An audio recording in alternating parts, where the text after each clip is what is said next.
ओम पूर्णमदः पूर्णमिदं पूर्णात् पूर्णमुदच्यते पूर्णस्य पूर्णमादाय पूर्णमेवावशिष्यते।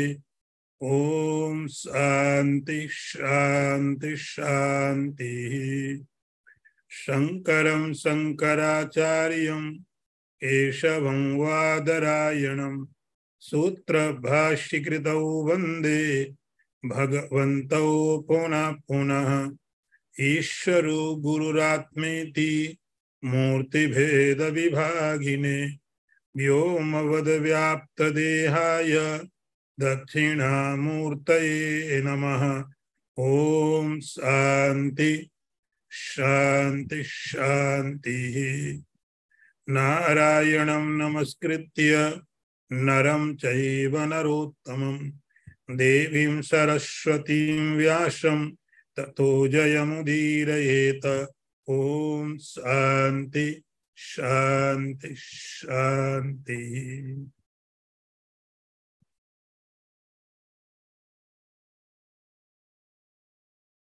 श्लोक नंबर 5। अंतकाले च मामेव स्मरन् मुक्त्वा कलेवरं यः प्रयाति समद्भावं याति नास्त्यत्र संशय।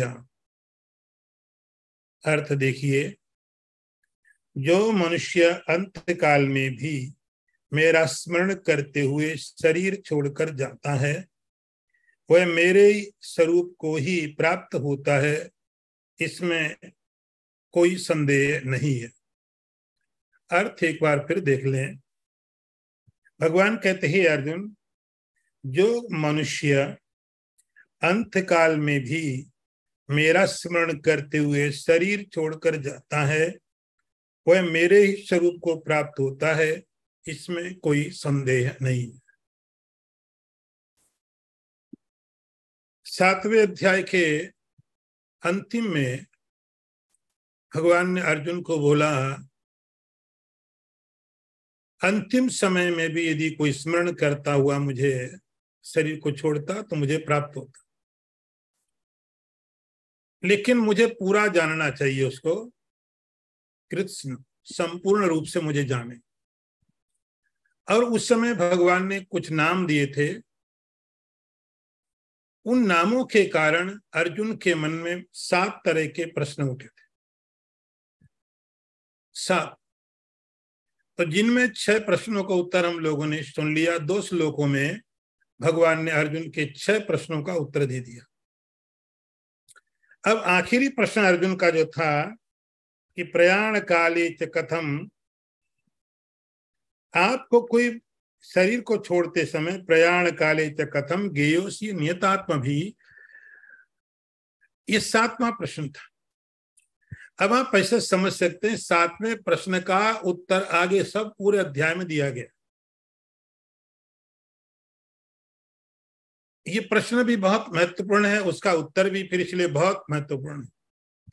तो 6 जो थे वो तो सब टेक्निकल वर्ड थे, परमात्मा के स्वरूप को बताने के लिए, परमात्मा की व्यापकता को बताने के लिए 6 प्रकार के भगवान ने एस्पेक्ट दिए थे, 6 प्रकार के भगवान के विवरण दिए थे। अब 7वां जो प्रश्न है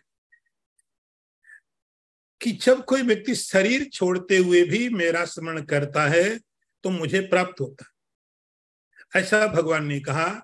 अर्जुन ने पूछा कैसे, कथम, कथम माने कैसे। अब उस 7वें प्रश्न का उत्तर यहां से भगवान अर्जुन को देना शुरू करते। अर्जुन ने कहा है, अर्जुन, भगवान कहते हैं, अर्जुन, अंत काले क्षमाम, अंतिम समय में, अंतिम समय का मतलब हुआ कि शरीर की यात्रा चलती है। यहां भगवान ने नाम दिया कलेवर। कलेवर का अर्थ होता शरीर। और एक बात ध्यान रहे कि जब यहाँ पर या माने जो कोई भी बोला जाता है उसका अर्थ मनुष्य होता है। तो सारे उपदेश मनुष्यों के लिए है। इसलिए भगवान कहते जो कोई भी शरीर को छोड़ता है, शरीर मुक्त, शरीर का छूटना तो तय है,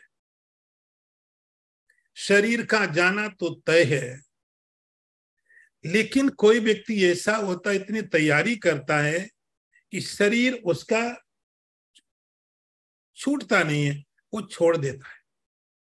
तो दो बातें, एक तो कोई चीज हमसे छूट जाए और एक हो तो हम छोड़ दें। जब हम छोड़ते हैं तो दर्द नहीं होता है, और जब कोई छीनता है तो कष्ट होता है। जिससे पेड़ पर फल लगते हैं, तो जब तक उस फल को पेड़ से कुछ लेना होता है, जब तक किसी पेड़ से कि उसके फल को कुछ लेना होता है, कोई रस ही लेगा, तब तक वो पेड़ को छोड़ता नहीं है। और जैसे ही वो पक जाता है, पक जाने का अर्थ हुआ अब उसको पेड़ से कुछ मिलेगा नहीं। फल के पक जाने का अर्थ हुआ अब उसको पेड़ से कुछ नहीं मिलना, जो मिलना था मिल गया। उसके बाद वो फल अपने आप पेड़ से अलग हो जाता है। न पेड़ को कोई कष्ट है और नहीं फल को। तो फिर उस फल के पकने की प्रक्रिया अर्थ होता है कि वह उस पेड़ से कुछ ना कुछ चाह रहा है। जब तक उस पेड़ से उसको मिलता है, आपने पानी डाला जड़ में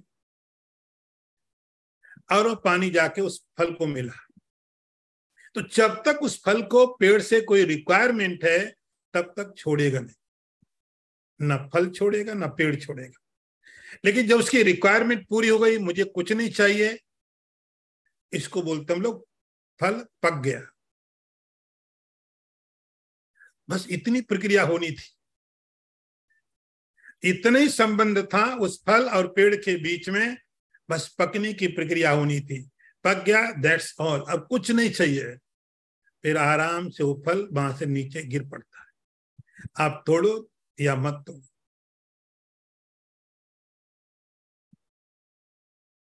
किसी को कष्ट नहीं है। मुक्तवा का अर्थ होता छोड़कर। शरीर छूटता नहीं है, उसने छोड़ दिया। अब संसार से जो मिलना था मिल गया। संसार हमारे लिए पेड़ की तरह है, हमारे इस शरीर को रहने के लिए संसार एक वृक्ष की तरह। संसार के रिसोर्सेस हम लोग यूज करते हैं। हम यहाँ का भोजन करेंगे, वायु लेंगे, जल लेंगे, सब चीजें लेंगे। तो जब तक प्रारब्ध के अनुसार शरीर की आवश्यकताएं संसार से जुड़ी हैं, तब तक ये शरीर रहता है। इसके भी पकने का एक टाइम है। इस समय जाकर के शरीर पक जाएगा, इसको संसार से सप्लाई नहीं मिलेगी अभी, फिर ये गिर पड़ता है।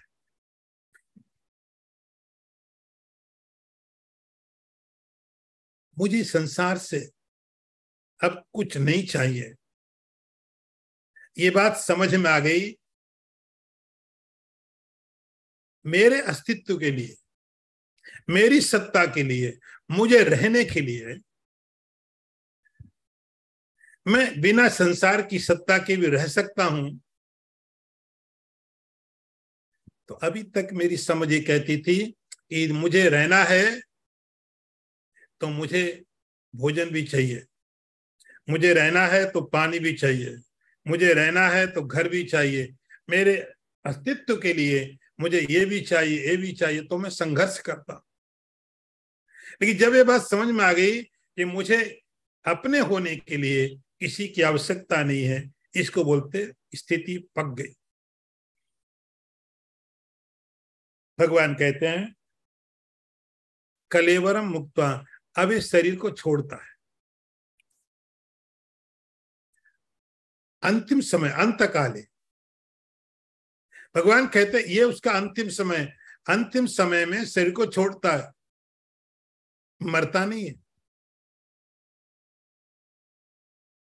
और उस समय में, छोड़ते समय एक महत्वपूर्ण बात क्या होती है? मत भावम।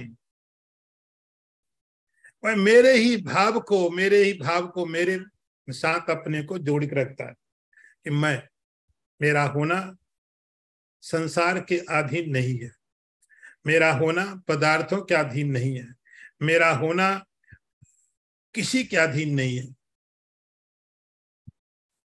तो भगवान कहते हैं उस समय जो 6 प्रकार के भगवान के रूप आपको बताए थे पीछे, उस रूप से भगवान को चिंतन करता है। मद भावम,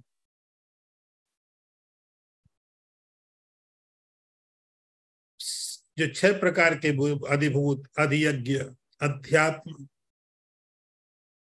उस संपूर्ण रूप से परमात्मा को याद करता है। भगवान कहते वो जो मेरा भाव है, कब? अंतिम समय में। उसके बाद अंतिम समय में जो मेरा याद करता मुझे, वह मुझे ही प्राप्त होता। ये बात, ये सिद्धांत भगवान जो कह रहे हैं, कई बार इस सिद्धांत का बड़ा लोगों ने दुरुपयोग भी करने की कोशिश की कि भगवान कहते हैं अंतिम समय में मेरा स्मरण कर लिया तो मुझे प्राप्त हो जाएगा। जैसे अजामिल, अजामिल की कथा भागवत में आती, दूसरे ग्रंथों में आती है कि वह पापी था, लेकिन मृत्यु के समय उसने अपने बेटे को बुलाया, नारायण, उसका नाम रखा था नारायण, उसका नाम नारायण था। तो जब अपने पुत्र को बुलाया नारायण, आसक्ति वहां थी, उसकी लगाव उसका वहां था, तो जोर से नारायण बोला तो भगवान के दूत आ गए और भगवान के दूतों ने उसकी रक्षा की, नरक जाने से बचाया, क्योंकि अंतिम समय में उसने नारायण को याद कर लिया। तो कई बार हम भी सोचते हैं कि अभी ठीक है, जैसा चल रहा है चलने दो, आखिरी समय में याद कर लेंगे। अभी तो जैसा संसार चल रहा है वैसे ही चलने देते हैं। बस भगवान ने बोल दिया है अंतिम समय में, अंतिम समय में मुझे याद कर लेना तो मुझे ही प्राप्त हो जाओगे। अंतिम समय आएगा, जामिल की तरह हम भी नारायण बोल देंगे, भगवान के दूत आ जाएंगे, वैकुंठ में चले जाएंगे।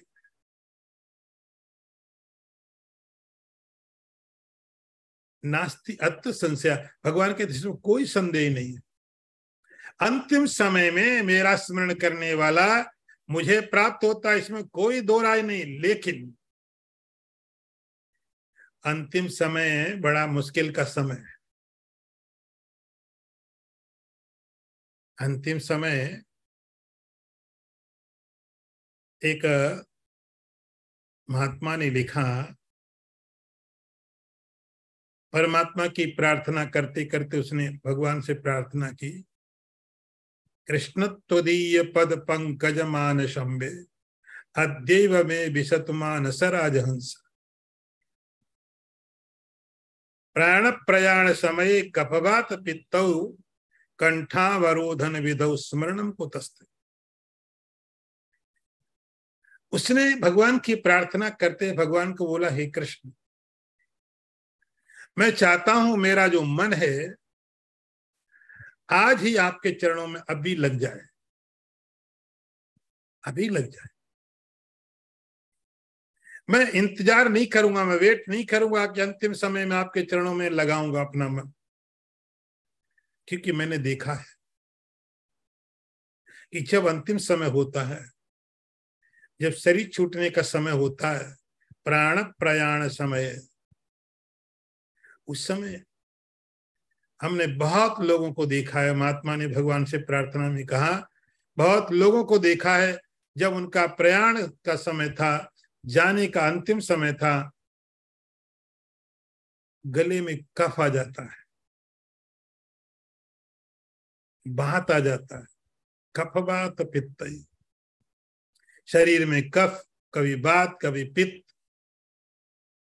शरीर के अपने प्रकार के रोग हो जाते हैं, मन के अपनी समस्याएं होती है। ये टाइम वो है जब सब चीजें छूट रही है। शरीर इतना आसक्त है तो शरीर की अपनी समस्याएं, मन की अपनी समस्याएं, हे कृष्ण उस समय हमारा मन शांत कैसे होगा, आपके चरणों में कैसे लगेगा। आप देखते हैं ना कि लोग तोते को राम राम रटा देते हैं,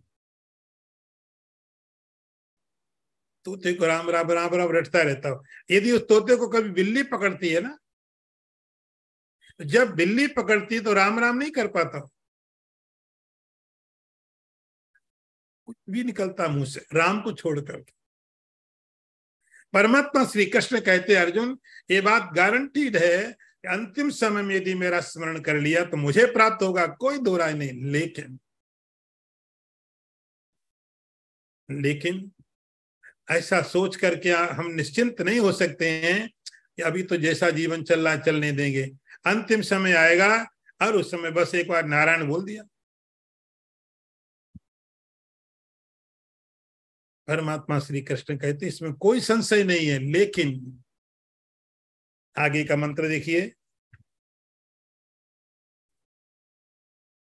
यम यम वापि स्मरण भावम त्यजत्यन्ते कलेवरम तम तमे वैति कौन्तेय सदा तद्भाव भाविता। इसका अर्थ भी देखिए, भगवान कहते हैं अर्जुन, हे कुंती पुत्र अर्जुन, मनुष्य अंत काल में जिस जिस का भी भाव स्मरण करते हुए शरीर छोड़ता है, वह उस अंत काल में भाव के साथ भावित होता हुआ उसी को ही प्राप्त होता है।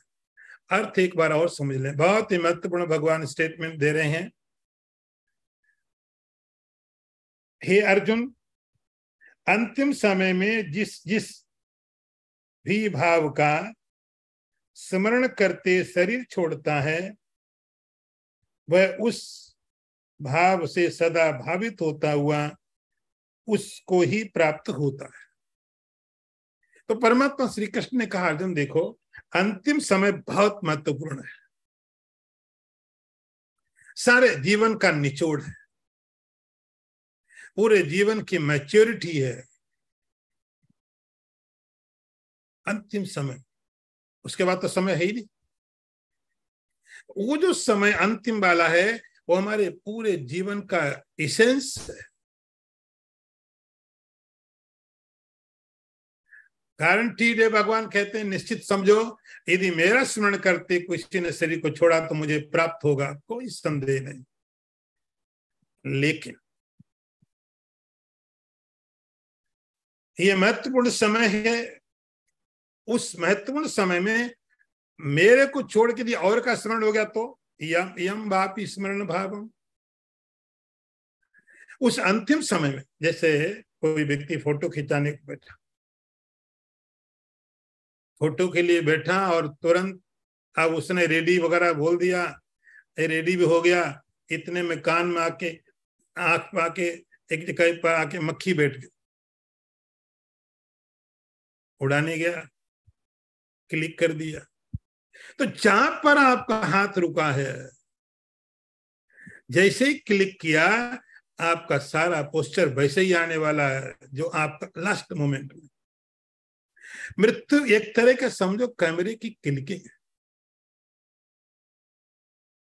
आपने सारे जीवन अपने को तैयार किया, जब हम कैमरे को फेस करते हैं, सब पोस्टर बनाते हैं और वो कैमरे वाला बोलता है रेडी, यस, स्माइल वगैरह सब हो गया। जब वो क्लिक करता है उस मोमेंट के लिए, उस समय के लिए आपने सब चीजें तैयार की होती है। ऐसे ही पूरे जीवन हम अपने को तैयार करते हैं, पूरे जीवन हम तैयार करते हैं, शुरू से लेके हम केवल एक क्षण के लिए तैयार करते हैं कि जब परमात्मा बोलता है रेडी, अब मैं क्लिक करने को जा रहा हूं, उस समय में आपका जो पोस्चर होगा, और आपका पोस्चर किससे माना जाता है? आपके मन के भाव से। शरीर के पोस्चर का वहां कोई मतलब नहीं है। किसी ने बैठ के शरीर छोड़ा हो, लेट के शरीर छोड़ा हो, डूब के, एक्सीडेंट में, इसका कोई मतलब नहीं। यम यम वापी स्मरण भाव, उस अंतिम समय में जो भी विचार आपके मन में है, बस वही आपका पोस्चर है। सारे जीवन की जो कमाई है वही कमाई है। अंतिम समय में जो भी विचार आ गया, बस वो एक क्षण। भगवान कहते हैं जिसका भी आ गया, यम यम वापी, अंतिम समय शरीर छूटने वाला है। आखिरी सांस अब या तो बाहर रहने वाली या भीतर रहने वाली, लास्ट ब्रीदिंग हो रही। उस समय में जो भी मन के अंदर में विचार आया, किसी देवता का आ गया, देवलोक की प्राप्ति हो जाएगी। ब्रह्मा का विचार आया, ब्रह्मलोक की प्राप्ति हो गई। शिव का विचार आया, शिवलोक की, विष्णु लोक की। और यदि कहीं कुत्ते का विचार आ गया तो भूल जाओ कि वहां जाके वैकुंठ में जाना पड़ेगा। यदि मन में कुत्ते का विचार आ गया, बिल्ली का विचार आ गया, तो शरीर तो वही मिलने वाला है।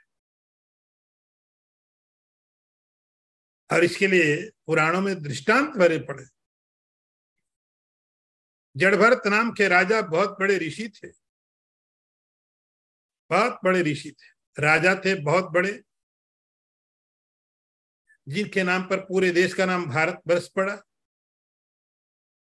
राज्य छोड़ के जंगल में तपस्या करने गए, तपस्या करते रहे। आखिरी समय में तो उसने उन्होंने अपने सारे जीवन में साधना की। राजा थे तो भी धर्मात्मा राजा थे, जंगल में गए तो बहुत बड़े तपस्वी थे। लेकिन एक आखिरी का जो क्षण था, आखिरी के क्षण में जिस समय बोला गया रेडी, और उस समय उसके मन में हरिण का विचार आ गया। जैसे ही हरिण का विचार आया, ये आखिरी सांस थी, बस उसके हिसाब से भगवान ने कहा तुम्हें हरिण में आसक्ति है तो जाओ अगले जन्म में तुम हरिण बन जाओ। हरिण बन गए, बनना पड़ा, बनना। इतनी तपस्या थी, इतना त्याग था, इतनी साधना की उन्होंने पूरे जीवन, लेकिन एक विचार आ गया अंतिम में, हरिण का। भगवान कहते यम यम वापि स्मरण भाव, अंतिम समय में जिसका भी विचार आया, जिसका भाव का विचार आ गया और शरीर को छोड़ दिया, तजत जंते कलेवरम। तो जो कुछ भी टाइम है अभी सुधारने का है, जो कुछ भी टाइम अभी अभी हम सुधार कर सकते हैं। हमारा विचार कोई आया, उसको हटा के नया विचार कर सकते हैं, कोई नया विचार तैयार कर सकते हैं। लेकिन वो जो अंतिम समय का है, जब शरीर अशक्त होता है,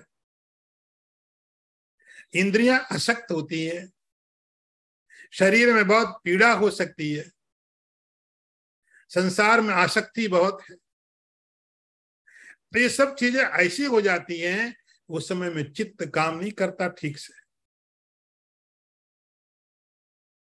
तो गलत विचार आने की संभावना ज्यादा होती है। राग के कारण, क्रोध के कारण, लोभ के कारण, मोह के कारण बहुत प्रकार के दूसरे विचारों के आने की संभावनाएं बहुत होती है। भगवान कहते हैं बस अब ये आपके ऊपर है, इसमें भगवान भी कुछ नहीं कर सकता। अभी आप कोई मेडिटेशन करने बैठो, आज आपको भगवान का ध्यान हो रहा है नहीं हो रहा है, कोई ज्यादा फर्क नहीं है। लेकिन अंतिम समय में भगवान कहते जो भी भाव परमात्मा का है, भाव आया, परमात्मा की प्राप्ति होगी। इसीलिए अजामिल आखिरी समय में नारायण कह पाया तो नारायण की प्राप्ति हुई। जड़ भरत आखिरी समय में हरण का चिंतन कर पाए, उनको हरण की शरीर की प्राप्ति हुई। तो भगवान कहते ये जो टाइम है अंतिम समय का, शरीर को छोड़ते समय, ये बहुत महत्वपूर्ण है। जिसका भी चिंतन किया जाए, जिस किसी का भी चिंतन किया जाए, उसी की प्राप्ति होगी। सदा तद्भाव भाविता। इसलिए पूरी तरह से हर कोई स्वतंत्र है, हर कोई स्वतंत्र है पूरी तरह से। इस यात्रा को खत्म करने के बाद अगली यात्रा हमको क्या करनी है। आगे का मंत्र देखिए,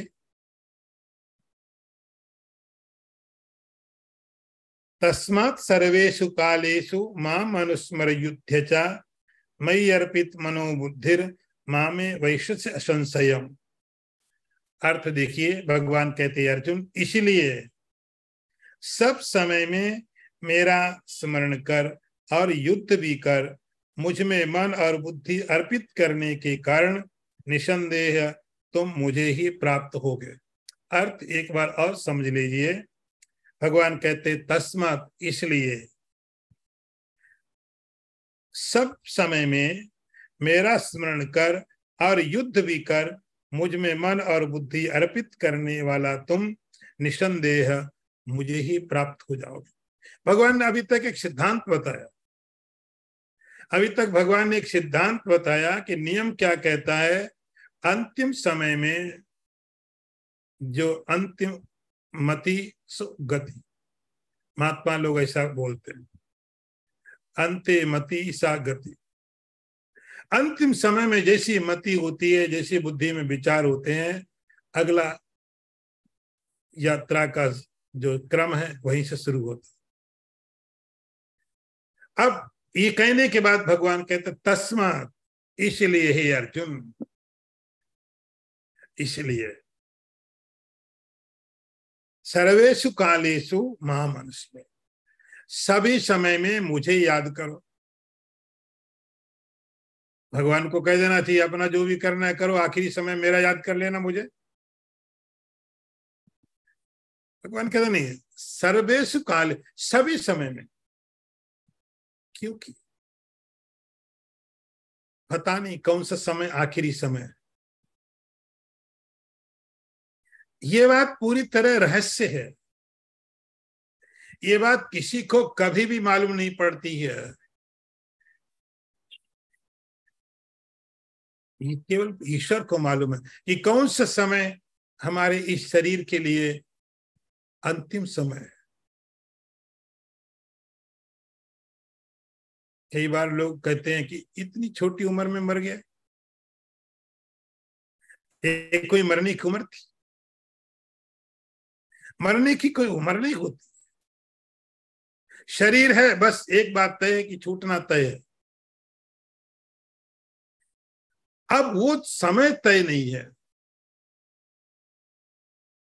किसी का भी समय तय नहीं कि कब 10 साल हो सकता है, 50 भी हो सकते हैं, 100 साल भी हो सकता है, ज्यादा भी हो सकता है। और अभी तो इतनी सुविधाएं हमने और डेवलप कर दी मृत्यु के लिए, और चीजें विकसित हो गई। तो उसका कोई टाइम फिक्स नहीं, अंतिम समय कब आएगा, 100 साल के बाद। शास्त्र बोलते हैं 100 साल जियो। हम भी चाहते जिए, थोड़ा और ज्यादा ही जी जाए, लेकिन ऐसा होता नहीं है। इसलिए हे अर्जुन, सर्वेषु कालेषु, हमेशा हमेशा माम अनुस्मर। भगवान का आदेश सुनो। अभी ये भगवान का आदेश, पहले भगवान ने उपदेश दिया था। फर्क समझ लेना दोनों में। भगवान का पहले 2 मंत्रों में उपदेश था, हे अर्जुन, अंतिम समय में जो व्यक्ति जैसा जिसका ध्यान करके शरीर छोड़ता वैसे उसको प्राप्ति होती। ये हो गया भगवान का उपदेश। अब भगवान का आदेश अर्जुन को, अर्जुन इसलिए हमेशा ही मेरा स्मरण करो, माम अनुस्मर, मेरा स्मरण करो, मेरा चिंतन करो। और ये बात आप हमेशा ध्यान में रखें यहाँ पर, जब मेरा भगवान कहते हैं तो जो भगवान का पूर्ण रूप बताया था 6 प्रकार से, भगवान पूरी बात कह रहे हैं। कई बार जो लोग ठीक से पढ़ते नहीं उनको लगता भगवान कहते हैं कि आप आखिरी समय में मंत्र भी ले लो, राम राम कर दिया चलेगा। भगवान अनुस्मर कहते हैं, अर्जुन मेरे पूरे रूप को, अध्यात्म, अधिदैव, अधिभूत, अधियज्ञ, ये जो मैंने 6 प्रकार से आपको ब्रह्म के बारे में, आत्मा के बारे में बताया, भगवान कहते हैं इसका अनुस्मरण करो। पूर्ण ब्रह्म का, इसको पूर्ण ब्रह्म बोलेंगे। अब सवाल ये होगा, ये प्रश्न अर्जुन को ही भगवान कह रहे युद्ध चा, और तुम युद्ध भी करो। तो जब आप स्मरण परमात्मा का करेंगे तो युद्ध कैसे करेंगे? हमारे मन में संदेह रहता हमेशा। यदि आप धार्मिक हैं, आप धर्मात्मा हैं, तो धर्मात्मा होने के बाद अर्जुन की काम क्या? युद्ध करना, भीष्म को, द्रोणाचार्य को भी मारना है। एक धार्मिक व्यक्ति जो परमात्मा का चिंतन करता है वो कैसे युद्ध करेगा, मारेगा कैसे? भगवान ने बहुत स्पष्ट से बोला है, मामन स्मर, मेरा परमात्मा भाव से चिंतन करो, और युद्ध चा, युद्ध करो। दोनों चीजें विरोधी नहीं। हमको क्या लगता है, संसार और परमात्मा दोनों विरोधी, ईश्वर और संसार दोनों विपरीत। यदि आप ईश्वर का स्मरण करेंगे तो संसार आपका बिगड़ जाएगा, यदि हम ईश्वर का चिंतन करेंगे तो हमारा संसार खराब हो जाएगा। और लोगों का हो जाता है कि किस समय में क्या करना है। मेडिटेशन कर रहे हैं बैठ के, घर में ब्रेकफास्ट का टाइम है और मेडिटेशन, ऑफिस जाने का टाइम है, माला पूरी नहीं हो रही। प्रॉब्लम्स आ जाएंगे। भगवान के आप सिद्धांत को देखो, भगवान कहते हैं मेरा स्मरण करो, मेरा स्मरण करो, लेकिन उसके साथ में तुम्हारी जो कुछ भी संसार की ड्यूटी है, जो कुछ भी संसार के कर्तव्य हैं, जो कुछ भी है। अर्जुन का काम था युद्ध करना, भगवान उसको कह रहे युद्ध करो। यदि आपको भगवान उपदेश देंगे, जो कि दे रहे हैं, तो आप ऐसा नहीं समझना कि भगवान कह रहे हैं मेरा स्मरण करो और युद्ध भी करो, घर में करो, बाहर जाके करो, पड़ोसी से करो, क्योंकि भगवान ने कहा युद्ध करो।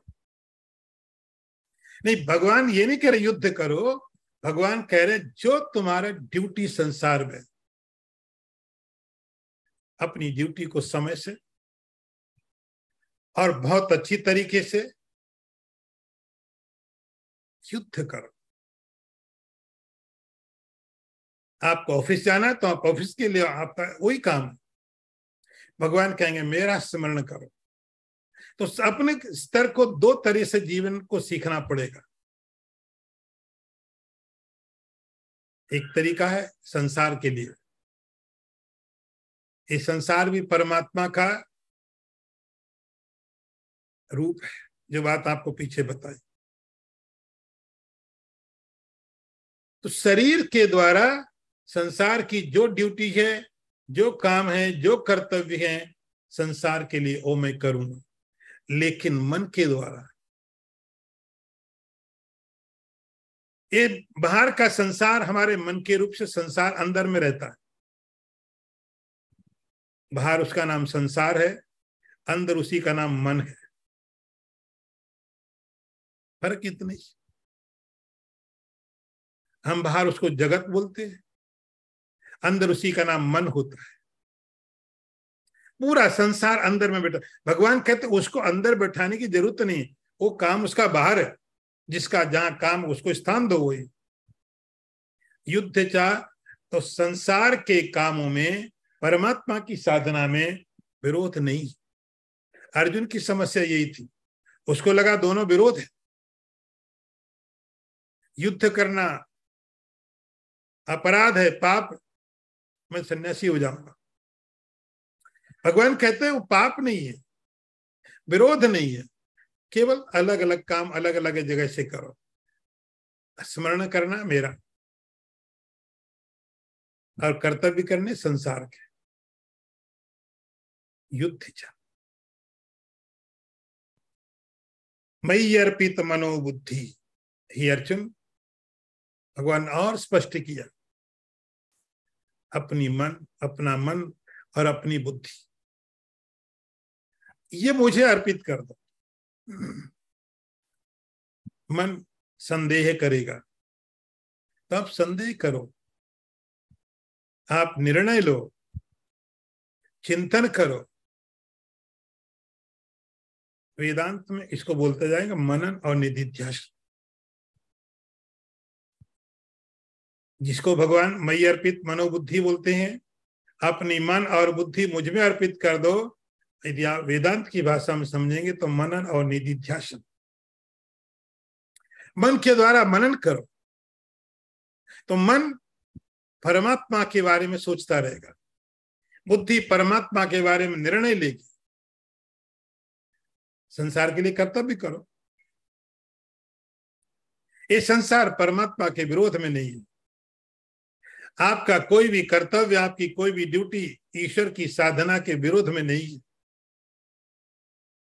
जब अर्जुन को भगवान युद्ध करने के लिए बोल सकते हैं सीधे, ये अर्जुन तुम युद्ध कर, युद्ध में मृत्यु होने वाली है, पाप होने वाला है, लेकिन भगवान कहते करो युद्ध, ये तुम्हारी ड्यूटी। बस अपना मन, अपनी बुद्धि ये तुम मुझे दे दो, उसके बाद मुझे ही प्राप्त होगी, इसमें अब कोई संदेह नहीं। यदि अपनी मन और बुद्धि आपने संसार को अर्पित कर दी तो संसार को प्राप्त हो जाओगे। मन बुद्धि किसी देवता को दे दी, उस देवता को प्राप्त हो जाओगे। मन बुद्धि आपने किसी पदार्थ को दे दिया, उसके बारे में सोचते रहे किसी पदार्थ के बारे में, घर के बारे में, मकान के बारे में, पशु के बारे में, पक्षी के बारे में। इसीलिए कहा जाता है कि देखो,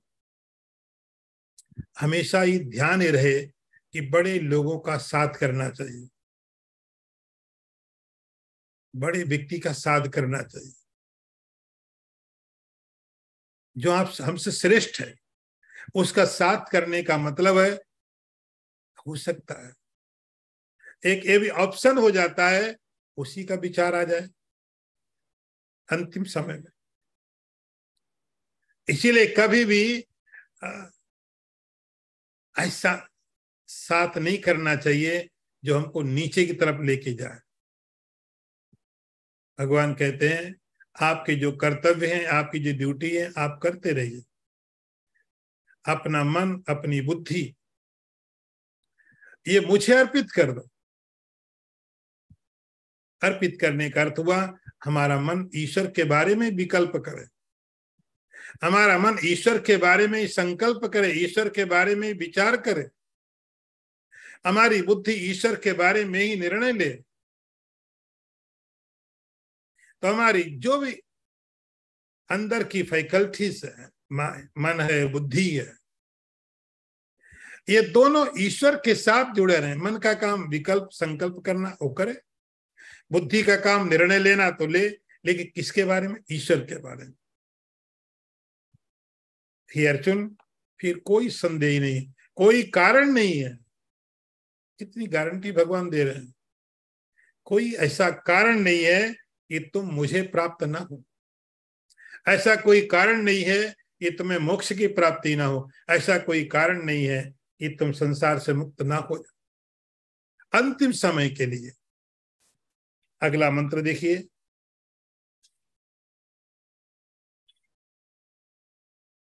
अभ्यास योग युक्तेन चेतसा नान्यगामिना परमं पुरुषम दिव्यम याति पार्थानुचिंतयन्। अर्थ देखें, भगवान कहते हैं अर्जुन, अभ्यास योग से युक्त अन्य का चिंतन न करने वाले मन से परम दिव्य पुरुष का चिंतन करता हुआ शरीर छोड़कर जाने वाला मनुष्य उसी परमात्मा को प्राप्त होता है। अर्थ फिर देख लीजिए, हे अर्जुन, अभ्यास योग से युक्त जिसका मन और चिंतन न करने वाला चित्त से परम दिव्य पुरुष का चिंतन करता हुआ उस परमात्मा को ही प्राप्त होता है। भगवान कहते हैं अभ्यास योगेन युक्तेन चेतसा। अंतिम समय में स्मरण होना चाहिए, बात इतनी है। अंतिम समय में जब मृत्यु का क्षण है, उस समय में चिंतन परमात्मा का होना चाहिए, मोक्ष हो जाएगा। लेकिन इतना आसान नहीं। भगवान कहते इतना आसान नहीं अर्जुन, उसके लिए आपको अभ्यास करना पड़ेगा। अभ्यास, अभ्यास योग युक्तेन, अभ्यास का प्रैक्टिस। तो सारा जीवन जो अवसर मिला है, जो समय मिला है, उस समय में प्रतिदिन प्रतिक्षण, फिर उसमें ये नहीं रहता कि आपकी उम्र 100 साल हुई कि 70 साल हुई कि 50 साल हुई कि 20 साल हुई। सवाल वो नहीं रहता है, टाइम का नहीं रहता है, अभ्यास का है। अभ्यास योग युक्तेन चेतसा। अंतिम समय में परमात्मा की स्मृति कैसे होगी? भगवान कहते उसका एक ही कारण है कि जब कोई व्यक्ति पूरे जीवन साधना करेगा, पूरे जीवन अभ्यास करेगा, इसको नाम भगवान अभ्यास योग दिया है। इसका श्रवण किया, उसका मनन किया, उसका निधिध्यासन किया, उसी की बातें की, उसी की बातें सुनी, उसी का चिंतन किया, उसी का श्रवण किया, उसी को पढ़ा, उसी को पढ़ाया। किसी भी प्रकार से एक ही अभ्यास, उसको भगवान कहते हैं अभ्यास योग। अभ्यास के द्वारा ये चित्त अब नियंत्रित होने लग गया। इस मन को आदत पड़ जाएगी परमात्मा की। आप ये समझ सकते हैं कि जीवन मन को परमात्मा के प्रति तैयार करने की प्रक्रिया है। पूरा जीवन परमात्मा के लिए तैयार करने की प्रक्रिया है। अभ्यास, यही अभ्यास, बार बार उसी का मनन, उसी का विचार, उसी का, उस योग के द्वारा चेतसा नान्यगामिना। तो अब चित्त के अंदर में आप परमात्मा के इतने विकल्प दे देते हो, ये संसार भी परमात्मा ही है, कर्म भी परमात्मा है, जीवात्मा भी परमात्मा है, शुद्ध ब्रह्म भी परमात्मा है, ईश्वर भी परमात्मा है। तो आपने परमात्मा के स्वरूप को इतना विस्तृत समझ लिया। अभी तक परमात्मा का स्वरूप हमने समझा था बहुत छोटा सा, तो मन कभी वहां ज्यादा नहीं लगता था। थोड़ी देर के लिए गया, भगवान के स्वरूप का ध्यान किया, अब फिर मान वहां से पता नहीं कहां निकल गया। अब मन के पास आपने परमात्मा का जो स्वरूप दिया है, इतना बड़ा दे दिया है, तुम कुछ भी चिंतन करो पदार्थों का, पदार्थ भी अद्भुत रूप परमात्मा का है। ये पृथ्वी, ये भी परमात्मा का रूप है। तो ईश्वर का जो पूर्ण रूप है, जो पर ब्रह्म, पूर्ण ब्रह्म बोलेंगे, वो इतना विस्तृत हो गया अभी इस साधक के जीवन में, इतनी समझ आ गई कि अब इसके पास इतने विकल्प हो गए परमात्मा के कि एक जगह से मन हटेगा दूसरी जगह जाएगा, लेकिन वहां भी परमात्मा ही, तीसरी जगह जाएगा तो भी परमात्मा ही है। ना ना अन्यगामिना, कोई भी अन्यगामी कहीं पर भी हो, मन और कोई जगह मिलेगी नहीं उसको। अभ्यास योगेन युक्तेन चेतसा, तो सारी अध्यात्म की साधना चित्त को तैयार करने के लिए होती है। सारी अध्यात्म की साधना चित्त को मन के साथ जोड़ने की प्रक्रिया होती है। तो सारा जीवन वो किया, फिर ये मन और कहीं नहीं जाएगा, कोई जगह आपने छोड़ी नहीं।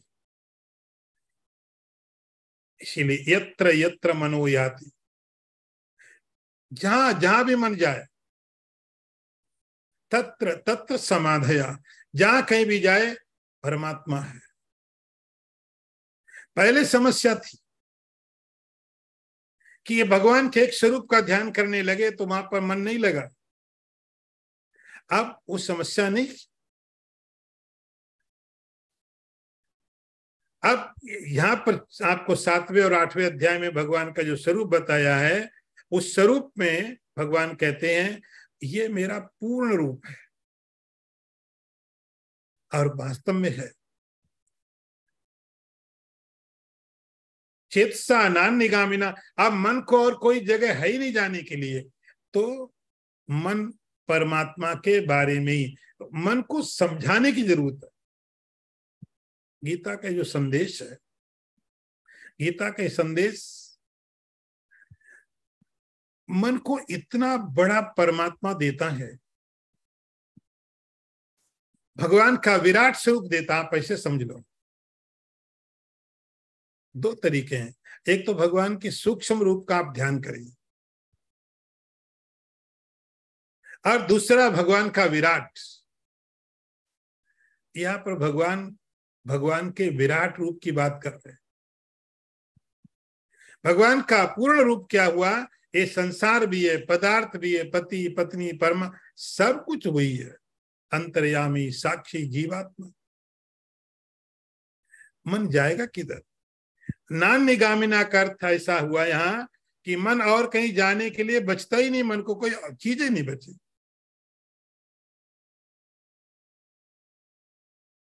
अंतिम समय में, ये बात अंतिम समय की है कि जब अंतिम समय आया, उस अंतिम समय के अंदर में अभ्यास योग के द्वारा इसका चित्त अच्छी तरह से ट्रेंड हो गया है। अब ये कहीं जाए तो जाए किधर? सूरदास ने लिखा कि एक कौआ, एक पानी का कोई जहाज था, उस पानी के जहाज में बैठा था। बाद में पानी का जहाज अंदर चला गया, समुद्र में बहुत अंदर चला गया, और कौआ बैठा रहा। बहुत अंदर बीच में चला गया। अब उस कौए ने सोचा चलो मैं जाके कहीं बाहर घूम के आता हूं, और वो उड़ा। जितनी उसकी ताकत थी, जितनी उसकी गति थी, लेकिन उड़ता गया। आगे देखा सब जगह पानी है, पानी है, पानी। पानी में तो बैठ नहीं पाएगा। कौआ तो पक्षी जो है वो पानी का तो प्राणी नहीं, तो चारों तरफ पानी, इधर गया उधर गया। उसके बाद उसको बैठना है, उड़ तो सकता नहीं हमेशा, पानी बैठ नहीं सकता है। फिर वापस आके उसी जहाज में बैठ गया। फिर उड़ा, फिर कोशिश की, लेकिन जहां जहां स्थिति में है वहां चारों तरफ पानी पानी है, फिर उसको उड़ करके वहीं पर आना है और कोई जगह नहीं। ऐसी साधक का चित्त, जो भगवान ने यहाँ प्रक्रिया बताई है, उस प्रक्रिया में मन जहां भी जाए, चेत सा ना निगामिना, इसको और कुछ मिलेगा ही नहीं, परमात्मा ही मिलेगा। फिर क्या होगा? परमम पुरुषम दिव्यम याति पार्थानुचिंतयन। जहां भी गया, पदार्थों में गया, वहां भी परमात्मा दिखाई पड़ा, क्योंकि भगवान ने बोला अधिभूत मैं हूं। पृथ्वी पृथ्वी में गया, वहां भी परमात्मा मिला। जल में गया, वहां भी परमात्मा मिला। शरीर में गया, वहां भी परमात्मा मिला। तो जड़, चेतन, क्षर, अक्षर, कर्म, प्रक्रिया, जहां भी मन गया, उन सारी चीजों को भगवान ने 6 चीजों में कवर कर दिया। तो जहां कहीं भी मन गया, सब जगह मन को क्या मिला? परमात्मा। फिर अनुचिंतन, इसको भगवान ने लिखा अनुचिंतन। एक जगह परमात्मा का चिंतन किया, चलो वहां से मैं उठा, दूसरी जगह गया, वहां भी परमात्मा मिला, तीसरी जगह गया, अनुचिंतन भगवान कहते हैं, बार बार उसी का चिंतन हो रहा है। ऐसा व्यक्ति, हे अर्जुन, लेकिन ये साधना आपको अंतिम समय में नहीं होती है, इसके लिए जीवन चाहिए जो भगवान ने दिया है, इसके लिए सुविधाएं चाहिए जो भगवान ने दी है। उन सुविधाओं के साथ, इस जीवन के साथ में, इस प्रक्रिया को जो आगे बढ़ाता है, भगवान कहते हैं पार्थ अनुचिंतन। उसका अनुचिंतन करते करते अब उसका शरीर वो छोड़ता है। अब उसके शरीर के छूटने नहीं छूटने का कोई ज्यादा मतलब रहता नहीं है। उसका शरीर छूट गया कि नहीं छूट गया, ये चीजें मतलब से रहित हो जाती हैं। परमम पुरुषम दिव्यम याति, भगवान कहते हैं अर्जुन, ऐसा वो व्यक्ति परम पुरुष को, परमात्मा को, ईश्वर को, आप जो भी नाम दे दो, भगवान ने आप परम पुरुष दे दिया। परमम पुरुषम, आप मोक्ष कह लो, लिबरेशन कह लो, संसार से मुक्ति कह लो, ये कुछ भी नाम दे सकते हो। परमम पुरुषम याति दिव्यम, हे अर्जुन, ऐसा व्यक्ति दिव्य परम परमात्मा को, ईश्वर को प्राप्त होता है। तो ये ईश्वर को प्राप्त करने की प्रक्रिया है।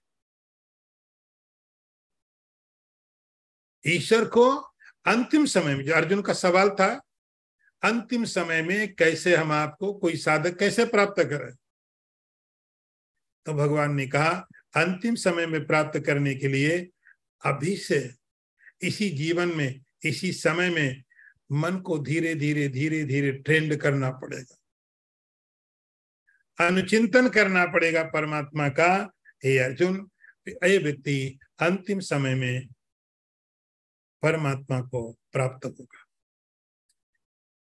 ओम पूर्णमदः पूर्णमिदं पूर्णात् पूर्णमुदच्यते पूर्णस्य पूर्णमादाय पूर्णमेवावशिष्यते।